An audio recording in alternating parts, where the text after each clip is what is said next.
Hello, Internet. It is I, the Malik Aaron, and welcome back to Box Office Predictions. Today we're going to be talking about Meg 2 The Trench. So, as usual, we're going to be going over the pros and cons, so let's get to it. Pros. So, this is the sequel to The Meg, which came out 5 years ago in August of 2018. This thing right here. And before we get to anything, can I just mention something real quick? Did anyone out there know that these movies, both the Meg and Meg 2, are both based off novels? Does anyone know that? Because I know I didn't until very recently when I did a little bit of research on these movies. And I was looking at their Wikipedia page, and on the Wikipedia page is mentioned like, oh, this is based off of like the Meg, like the first one was based off the Meg. I was like, huh, that's weird. And I looked into it. I'm like, oh, this is actually based off a book. Which, and what's even weirder, like Meg 2, which I thought was like a standalone sequel, that's based off a novel too called The Trench. And I was like, what is going on here? Because I thought the Meg, its whole existence was because some studio executive out there was like, all right, guys, I got a great pitch. Jason Statham versus Giant Shark, and they all went yes, and they greenlit it immediately. That's what I thought happened, but no, these movies are actually based off of source material. So that was a surprise. I just had to mention that because is this definitely one of those the more you know moments. But yeah, with the first Meg, people didn't have high expectations for it box office wise because Jason Statham, like, he has fans, but his core audience isn't very big. Most of his movies like have like range between like 20, 30, 40 million. So yeah, not a lot in the grand scheme of things. I mean, sure, his stock definitely went up with movies like Spy and Furious 7 and Fate of the Furious, but still, he has a pretty niche fan base. So people thought it would probably like hit around that range, and like this movie would make like literally all of its money overseas, mainly in China, because this movie is kind of a Chinese production. So yeah, that's what people thought. It's not quite what happened because the movie, The Meg, which was expected to open with like 20 something million, opened with 45 million. It literally made more in 3 days than most people thought it would make total, which is wild. And it made 145 million domestic, 527 million worldwide. Big old hit. Obviously, still made most of its money overseas, but the gap between domestic and overseas wasn't as large as people thought it would be. But yeah, The Meg was one of the biggest surprise hits of 2018, easily. Probably next to movies like, I guess, Quiet Place is one of them. And I guess Crazy Rich Asians is another one. Those are like the main two I'm thinking of when it comes to surprise hits, movies that no one thought would make like large amounts of money. So yeah. So yeah, The Meg, big hit, so it makes sense for them to want to make a sequel to it. And here we are. So yeah, the success of the first Meg is an easy pro. So that's pro number one. Even though the first Meg doesn't exactly have a great reputation, it made money, and that's all Hollywood really cares about. Mostly what they care about. Sometimes quality matters, but it's mostly about money because it's a business after all. So yeah, the success of the first Meg, that's a pro. Another pro is Jason Statham's presence. Our main man right here. He's gonna be like one of the main reasons people even watch this movie. But yeah, Jason Statham, he's been in a lot of stuff, whole lot of stuff. He was in like some Guy Ritchie movies, and like his main like, I guess his first like real solo movie that most people recognize him for was the Transporter movies. Like the first one, 2002. I guess it was like the one, but that was mainly about Jet Li. And the Italian Job, that was more of a ensemble. That was an ensemble movie. Yeah, like Transporter, Transporter 2, Cellular, I guess. I don't know if that counts. Pink Panther. I keep forgetting he's in that movie. I do not remember him in that movie at all. I remember Steve Martin. I remember Beyonce. Don't remember Jason Statham at all. Grant, I haven't seen this movie in like well over a decade, and I don't plan on rewatching it anytime ever. But yeah, I don't know. Maybe he is in the movie. I don't know. I don't really care to find out. But yeah, other Jason. Let's look at other Jason Statham movies. Crank, War, In the Name of the Kill. Oh, we're not talking about that. That's a Uwe Boll movie. We're ignoring that. Bank Job, Death Race, Transporter 3, Crank 2, Expendables, I guess. Although that's also an ensemble movie. Mechanic, Killer Elite's also ensemble, but yeah, I guess I'll just label it as ensemble. Safe, Expendables 2, Parker, Homefront, Expendables 3, then Furious 7, Spy, Mechanic Resurrection, Fate of the Furious, The Meg, Hobbs and Shaw, Wrath of Man, Operation Fortune. Well, Fast X, he was kind of there, but not really. um, but yeah, oh man, Operation Fortune. I'm just getting flashbacks of making that video, and then that video being removed because of a bullshit copyright strike from some crappy third party company or whatever, and I had to fight the strike, and I only won because the other party never responded. But yeah, I will always hold a grudge against Operation Fortune for putting me through that. But yeah, I mean, some of these movies are done all right, some not so much. But Jason Statham, he does have a fan base, and they're definitely gonna watch this. So or at least a large amount of them are gonna watch this. So I'd say his presence is a pro, definitely. Even though he's had a lot of duds on his resume, his presence here is a pro. So I'm gonna label that as a pro. So another pro is competition isn't too bad. There's no real direct competition when you think about it. I mean, sure, there's Oppenheimer, but that's a drama. This is more of a action movie, basically. I guess what's the genre? It's science fiction, but it's kind of like action esque. I'm gonna go with action movie. Yeah, Oppenheimer's a drama. This is action. So I don't think they're gonna like cut into each other very much. Barbie's definitely not direct competition. That's going on for a whole nother market. Ninja Turtles, kinda, but that skews way younger than this, so I don't think that'll be a big deal. And then everything else is just old, or just like dead at this point. So yeah, I mean, sure, there's some stuff coming out later, but none of it looks very intense in terms of none of the movies coming out in the near future look like a real threat to this. So yeah, lack of real direct competition, I would label that as a pro, definitely. I guess another pro is that sharks. People like sharks. They don't like being around sharks, but they like looking at sharks. I mean, going all the way back to Jaws, the original summer blockbuster, like that, Sharknado, the first Meg, Shark Week on Discovery. Like, sharks are very popular. And, yeah, so Shark, pro. So, yeah, sharks are definitely a pro.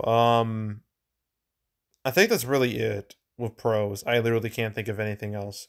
Okay, cons. Reviews. Ooh, they are bad.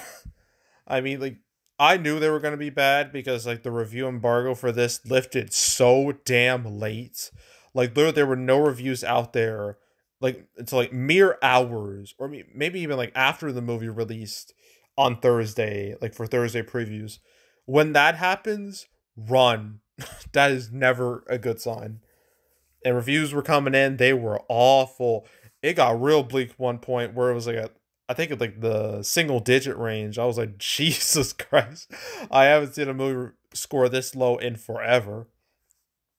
But the score has gone up to a 28%, which is still bad, but not as bad as it could have been.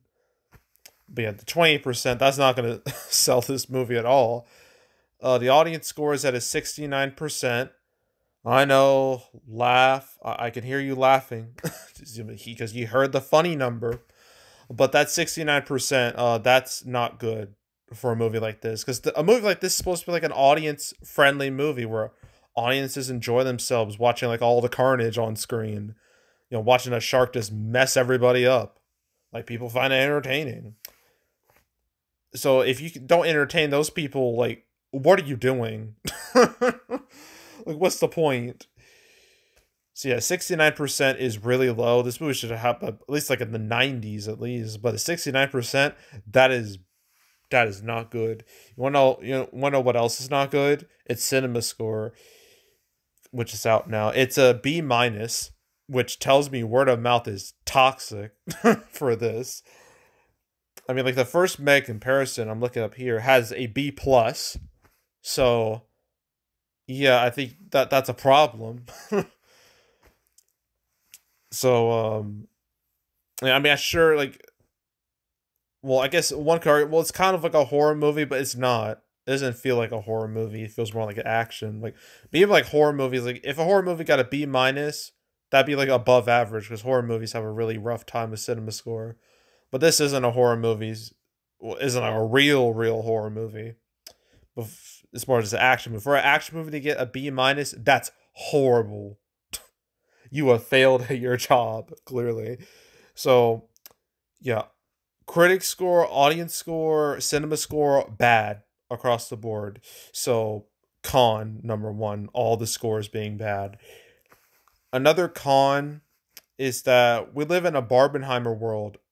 If you didn't know already, because Barbenheimer, sure, it's 2 weeks, was now going to reach its third week, but these two movies have been dominating everything. It's mad, especially Barbie. It's absolute madness with Barbie. Barbie is now the highest grossing movie of the summer. It literally took like less than 2 weeks to do that. It's really wild. It's already made 400 million domestic. So Barbie is pretty much taking over the market, and Oppenheimer is like right behind it. So those two movies are just have dominated the market. And then you got Ninja Turtles, which is has word of mouth for that is infinitely better than this. So yeah, I imagine most people would rather watch that than this. So you have to deal with Ninja Turtles. All these movies are like fighting for screens. But yeah, Barbie is gonna be like head and shoulders above everybody, and Oppenheimer is still gonna be a big threat for this. So dealing with, I'm sure it's not direct competition, but it's just general competition. Though Barbie, Oppenheimer, and Ninja Turtles, those three movies, I feel like are gonna beat this movie down. um, so yeah, dealing with those three movies, you know, that's a con. To me, another con is this Thursday previews, which like 3.2, that's not great in the grand scheme of things. I mean, compared to like the first Meg, that had Thursday previews of, let's see, 4 million. But this is a sequel, and as you know, sequels like usually they're more front loaded than their predecessors. I mean, that's been the case for like all sequels. Even like Across the Spider-Verse, a movie that good was still front loaded, at least fairly front loaded its opening weekend. So yeah, so the fact that Meg 2 performed worse Thursday night, that's a bad sign. And compared to like other movies recently, I mean, like, what do we even have? As I could find out. The Flash, I don't think that's a good comparison at all. Uh huh. What can I compare this to? This is hard. Very hard. Uh I can't really compare. Could I compare this to Transformers Rise of the Beast? Maybe. I don't know. I don't think that's a good comparison. I mean, there's that. There's Fast X. There's Shazam 2, I guess. Let's go. Shazam 2. That's all I got.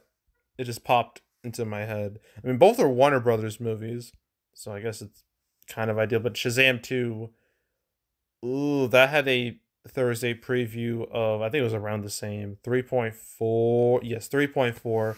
So about this around the same number. And that movie fucking tanked so hard. It did awful.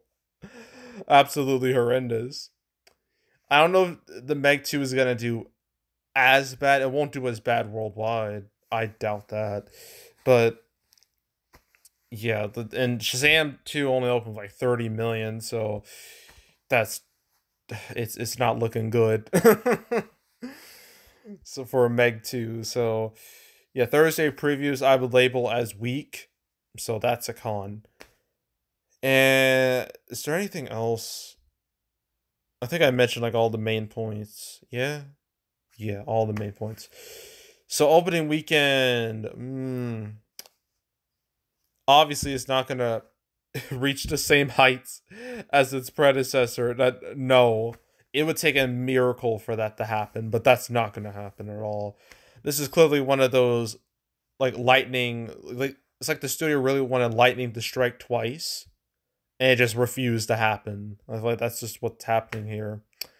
So yeah, it's not gonna reach 45 million. I don't even, it's not going to reach 30 million either. I think it's going to hit like the 20s, like the mid 20s, which is not good for a movie that's like super expensive like this.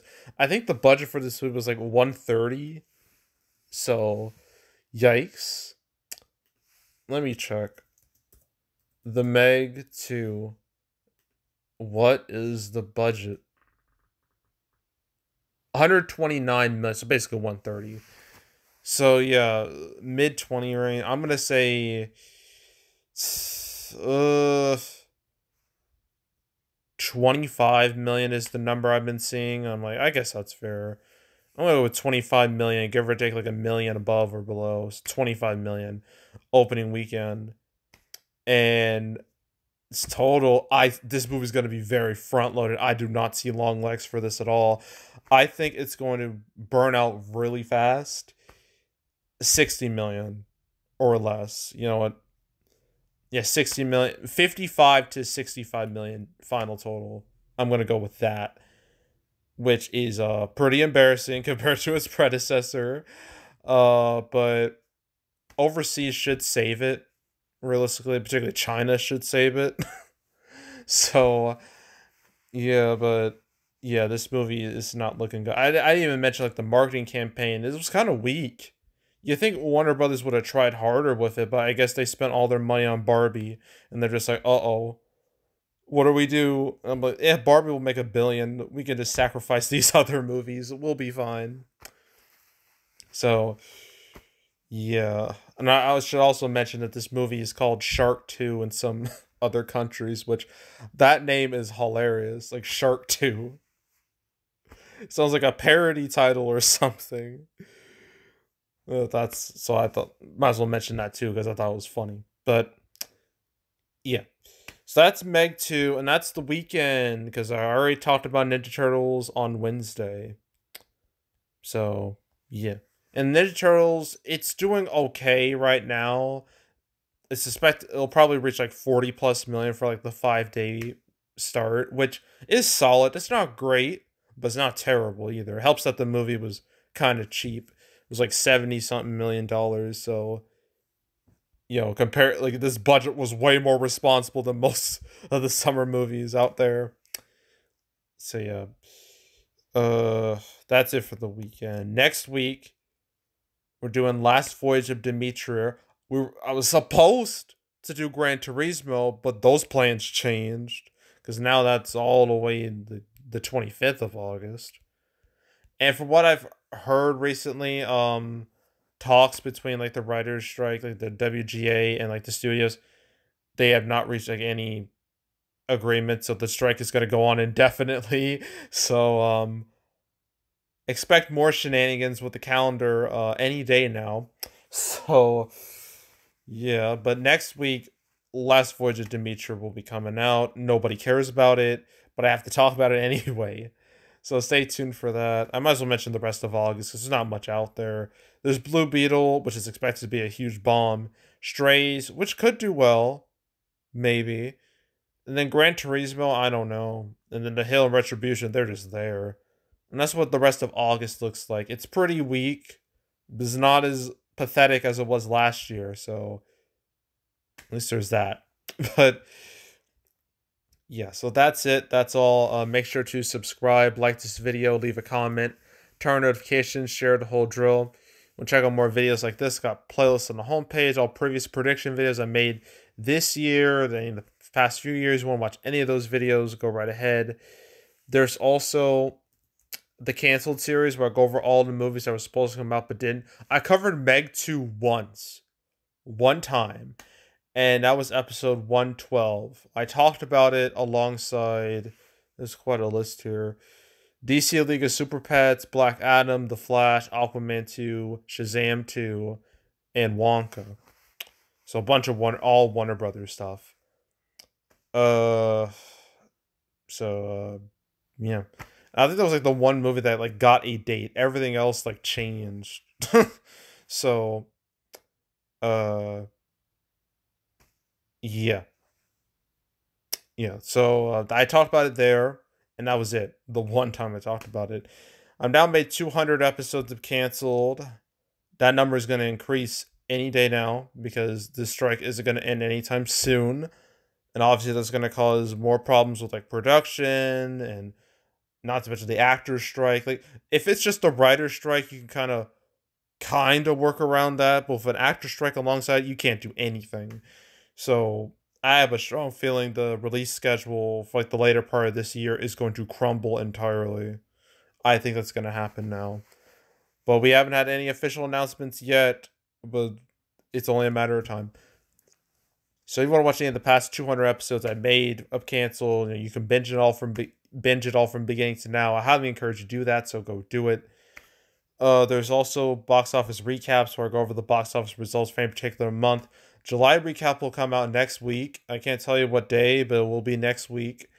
And it's going to be really interesting to talk about. It's going to be mostly positive, which is a real nice change of pace from the last few months I've been discussing, particularly June. That month was hella depressing.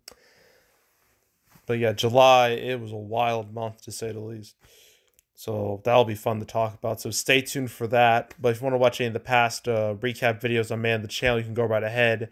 And yeah, that's it. That's all. I am out. Goodbye.